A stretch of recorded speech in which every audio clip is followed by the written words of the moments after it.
फिक्र का पहला फोकस बिहार पर है, क्योंकि दिल्ली रांची के बाद आज पटना में सिस्टम के प्रति छात्रों की भारी नाराजगी देखने को मिली।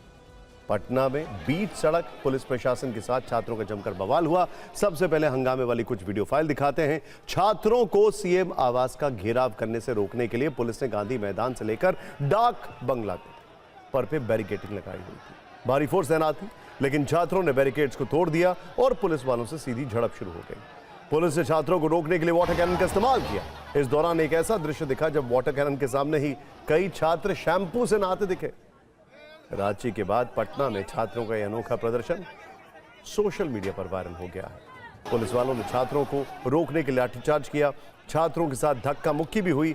जवाब में छात्रों की तरफ से पत्थरबाजी हुई।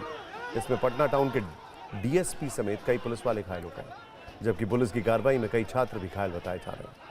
पटना से हमारे सहयोगी रुपेश की ग्राउंड रिपोर्ट देखिए, फिर आपको सरकार से छात्रों की वो मांगे भी बताएं।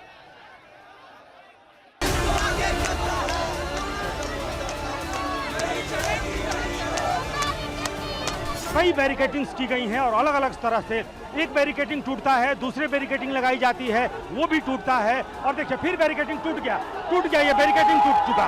आप देखिए सामने ये बैरिकेडिंग टूट गया है। पुलिस वाले यहाँ पर खड़े रह गए। इनका इंतजाम जो है ये नाकाफी हो गया। बिहार एसएससी 3 साल से एग्जाम नहीं लिया है, इसलिए को संविदा को लेकर है। हमारी 15 सूत्री मांग है, उन मांग को पूरा किया जाए। आप देख सकते हैं हमारे सम्राट चौधरी सर का दो मुहा चेहरा कि वो बोलते हैं कि हम स्टूडेंट के लिए स्टूडेंट से बात करेंगे कल सामने उतर के, और यहाँ जगह जगह पे बैरिकेडिंग लगाया जा रहा है। हमारे पास पूरा सबूत है, फिर भी नहीं सुना जा रहा है। और हम लोग जब यहाँ पे अहिंसक रूप से आगे बढ़ रहे हैं तो हमें रोकने की कोशिश की जा रही है। ये एक मोर्चा फिर से बनाया गया है यहाँ पर। ये अस्थाई, ये जो बांस का बल्ला लगा करके, और ये जो रैपिड एक्शन फोर्स है, बीएसएफ के जो जवान हैं, वो लगातार मशक्कत कर रहे हैं। इतने बड़े बड़े अधिकारी लोग हम लोगों को अगर कुत्ता कह रहे हैं तो कोई बात नहीं, हम लोग कुकुर ही बन जाते हैं, उससे कोई दिक्कत नहीं है। लेकिन हमारी जो मेन मुद्दा थी, हमारी जो मांग है, हम युवाओं की जो मांग है, वो नौकरी है, ये उपाधि नहीं है महाशय। क्या ये नया नॉर्मल है जिस तरीके से प्रदर्शन हो रहे हैं? क्या अब ये एक नया ट्रेंड बन जाएगा और कब तक? बिहार में पिछले कुछ दिनों से बीपीएससी और शिक्षक अभ्यर्थी प्रदर्शन कर रहे हैं। उनकी प्रमुख मांग है कि बीपीएससी टीआरई 4 शिक्षक भर्ती परीक्षा में एक ही एग्जाम के जरिए पीटी और मेंस की प्रक्रिया पूरी की जाए। भर्ती प्रक्रिया को स्पष्ट और सरल बनाया जाए ताकि अभ्यर्थियों को बार बार अलग अलग परीक्षाओं में शामिल न होना पड़े। कर्मचारियों को मिलने वाला वेटेज खत्म हो। बीएसएससी, सीजीएल 4, बीएसओ और एईडीओ परीक्षाओं की तारीख भी जल्द जारी की जाए। छात्रों की मांग में लाइब्रेरियन और बीईटी यानी बिहार एलिजिबिलिटी टेस्ट भर्ती शुरू करना और तमाम विभागों में खाली पड़े पदों पर जल्द भर्ती प्रक्रिया शुरू करना भी शामिल है। इसके अलावा छात्र सरकारी भर्तियों में उम्र सीमा में छूट देने की मांग भी उठा रहे हैं। उनका कहना है कि लंबे समय से भर्ती प्रक्रिया नहीं होने के कारण बड़ी संख्या में अभ्यर्थियों की उम्र निर्धारित सीमा से बाहर हो रही है।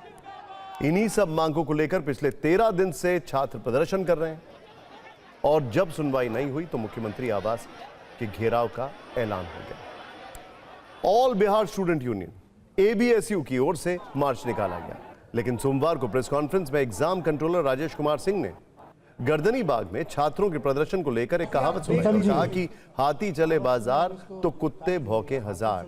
कहा जा रहा है कि उनके इसी बयान को प्रदर्शनकारी छात्रों ने दिल पर ले लिया। विवाद बढ़ने के बाद बीपीएससी एग्जाम कंट्रोलर ने वीडियो भी जारी कर दिया और माफी भी मांगी। सीएम सम्राट चौधरी ने उन्हें सस्पेंड कर दिया। सीएम ने छात्रों से यह भी कहा है कि सरकार उनकी समस्याओं को सुनेगी, समाधान निकालने की कोशिश करेगी। छात्रों की शिकायतों के लिए 1100 हेल्पलाइन शुरू करने की घोषणा की गई, लेकिन छात्र संतुष्ट नहीं है और इसके बाद इस पूरे मुद्दे पर राजनीति का दौर शुरू हो गया।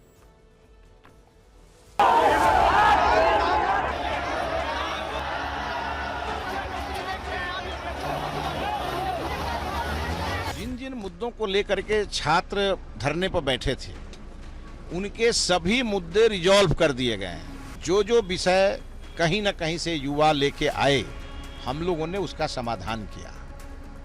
आश्चर्य हुआ मुझे भी सुनकर कि जिस व्यक्ति ने कभी कोई बोर्ड की परीक्षा भी नहीं दी, वो परीक्षा पर सुझाव दे रहे हैं। पता नहीं कौन से घमंड में ऐसे कितने शिक्षा मंत्री आए और गए, कब जाएंगे ये सब लोगों को भी पता है। इन लोगों को छात्र हित में पढ़ाई लिखाई से कोई मतलब नहीं है। बिहार का भविष्य बेहतर हो, विकास हो, अच्छी शिक्षा व्यवस्था हो, ये सब आरएसएस के लोग हैं, भाजपा के लोग हैं।